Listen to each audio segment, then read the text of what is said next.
పులివెందల ఇటు అనంతపురం గుంటూరు చీపురుపల్లిలోని సిచ్యువేషన్ రైతులు పెద్ద సంఖ్యలో ఆర్డీఓ కార్యాలయాలకు తరలివస్తున్న పరిస్థితి గమనిస్తున్నాం. సో పోలీసులు అడుగడుగునా వాళ్ళని అడ్డుకునే ప్రయత్నం చేస్తున్నారు. కానీ ఆంక్షల్ని దాటి రైతులు పెద్ద సంఖ్యలో ఆర్డీఓ కార్యాలయాలకు చేరుకుంటున్నారు.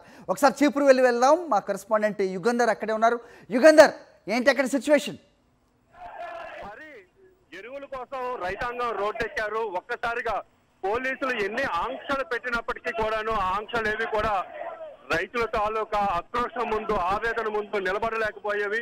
ఈ రోజు విజయనగరం జిల్లా చీపురుపల్లి ఆర్డీఓ కార్యాలయానికి అన్నదాత పోరు కార్యక్రమానికి వైఎస్ఆర్ కాంగ్రెస్ పార్టీ పిలుపునిచ్చింది. ఈ కార్యక్రమానికి ప్రతి గ్రామం నుంచి పదుల సంఖ్యలో, వందల సంఖ్యలో రైతాంగం వచ్చి పార్టిసిపేట్ చేశారు. అయితే వాళ్ళకి ఒక కోపం ఉన్నది, ఎక్కడ కూడా ఎరువులు దొరకట్లేదు. 4 ఎకరాల రైతుకు కూడా 1 బస్తా యూరియా మాత్రమే ఇస్తున్నారు. అది కూడా గంటల తరబడి క్యూ లైన్ లో నిల్చోవాలి.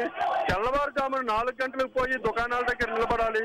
ఈ ఆంక్షలన్నీ కూడాను, ఈ ఎరువుల కొరతను తట్టుకోలేక వాళ్ళంతా కూడాను పోలీస్ ఆంక్షలను ఎదుర్కొని మరి ఈ రోజున రోడ్డెక్కినటువంటి పరిస్థితి.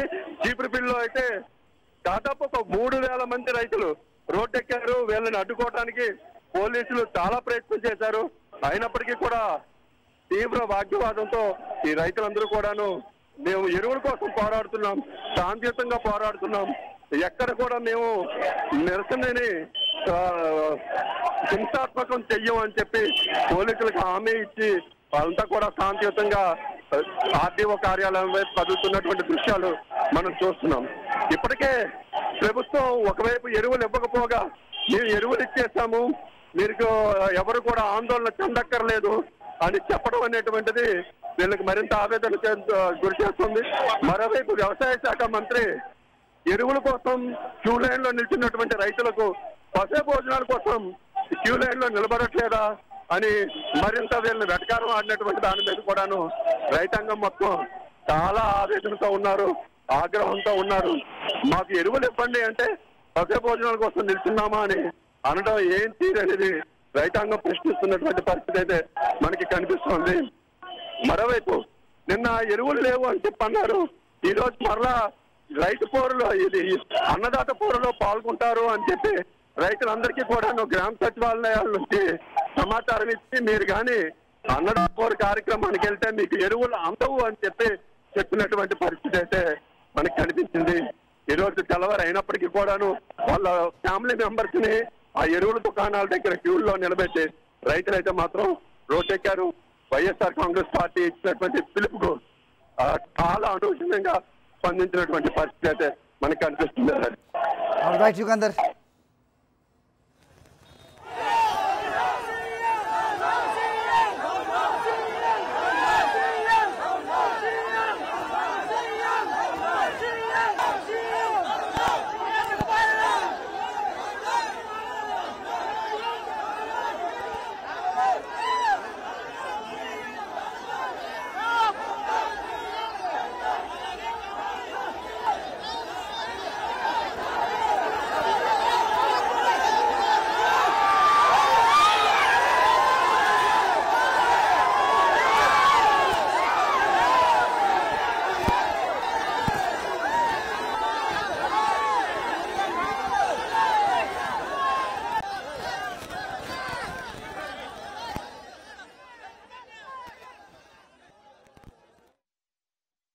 దాదాపుగా 19 కండిషన్లు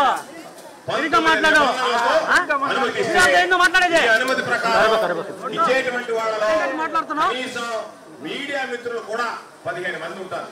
కాబట్టి ఈ కార్యక్రమాన్ని 15 మందితో జయప్రదం చేసుకోండి అని చెప్పి పోలీస్ అధికారులు ఇచ్చినటువంటి నోటీస్ ఇదే అని చెప్పి మీ అందరికీ తెలియజేస్తున్నాం. కాబట్టి అనేక రకాలైనటువంటి ఇబ్బందులున్నా, ఎన్ని రకాలైనటువంటి వేధింపులున్నా, చెక్ పోస్టులు పెట్టినా ఈ రోజు చంద్రబాబు నాయుడు గారు రైతుల పట్ల అనుసరిస్తున్నటువంటి అనుచితమైనటువంటి వైఖరి ఈ రోజు ఆయన చూస్తే రైతుల రోడ్డు ఎక్కారు. జగన్మోహన్ రెడ్డి గారు ముఖ్యమంత్రిగా ఉన్నప్పుడు ఎప్పుడో ఒక మాట చెప్పేవాడు, రైతు బాగుంటేనే రాష్ట్రం బాగుంటుంది అని చెప్పడం కాకుండా దాన్ని ఆచరించి చూపించినటువంటి నేపథ్యంలో ఈ రోజు మనం అనేక డిమాండ్ల గురించి మాట్లాడడం, దానికి సంబంధించి జిల్లా కలెక్టర్ గారికి వినతి పత్రం ఇవ్వాలనేటువంటి ఆలోచనతో ఇక్కడికి రావడం జరిగింది. కాబట్టి అందరూ పెద్దలందరూ మాట్లాడతారు. ఏది ఏమైనా ఎండను సైతం లెక్క చేయకుండా, నిర్బంధాలను లెక్క చేయకుండా పెద్ద ఎత్తున విచ్చేసినటువంటి మీ అందరికీ మరొకసారి హృదయపూర్వకమైనటువంటి ధన్యవాదాలు తెలియజేస్తూ, రైతులకు సంబంధించినటువంటి గిట్టుబాటు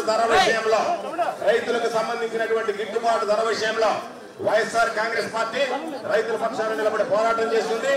రైతులకి ప్రభుత్వం యూరియాకు సంబంధించి ఏదైతే ఉందో, అచ్చెన్నాయుడు ఎంత అవమానకరంగా మాట్లాడుతున్నాడంటే, బఫేలో నిలబడితే క్యూలో పోరా, భోజనాలు క్యూలో చేయరా, కాబట్టి రైతులు క్యూలో నిలబడితే ఇబ్బంది ఏంది అనేటువంటి అవమానకరంగా ఈరోజు మాట్లాడేటువంటి పరిస్థితులు ఉన్నాయి.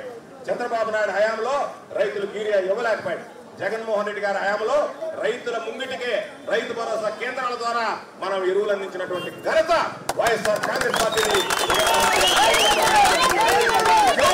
చంద్రబాబు నాయుడికి దోపిడీ మీద తప్ప, కూటమి పాలకులకి దోపిడీ మీద తప్ప రైతుల పట్ల కానీ ఇతర ఎవ్వరి పట్ల కూడా చిత్తశుద్ధి లేదు అనేటువంటి విషయాన్ని సందర్భంగా తెలియజేస్తూ, ఏది ఏమైనా ఎన్ని నిర్బంధాలున్నా గొంతు తొక్కాలనేటువంటి ఆలోచన చేసినా మీ నిర్ణయాలను ప్రశ్నిస్తే కేసు, మీ నిర్ణయాలను విమర్శిస్తే కేసు, సోషల్ మీడియాలో మాట్లాడితే కేసు.